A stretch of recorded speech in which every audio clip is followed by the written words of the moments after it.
Hello, welcome to James Leslie's Express Lane, where we're getting out as fast as possible, showing you how to do transitions. Very simple. You got Sailor Mercury, you got Amazing Cosplayer.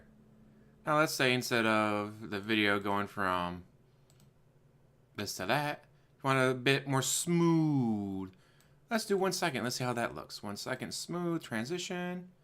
Ta-da! But also you can do, now let's go to 3 seconds.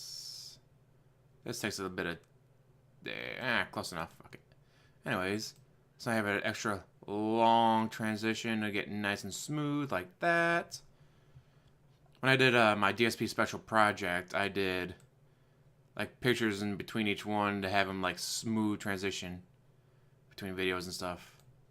I was easily amused. This way you can go like this.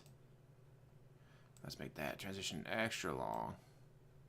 Yeah, just the way she likes it, extra long. But as you can see, you get the Lizard Queen, Meow Meows, Benji, and Oliver. Then we're coming up on Sailor Mercury, the best of the sailors. And then we're going to have an extra long transition into Awesome Cosplayer. Just that simple. And thankfully, you didn't have to sit for, what, 10 minutes of talking just to figure that out. As always, like, subscribe, comment down below, and have a wonderful day.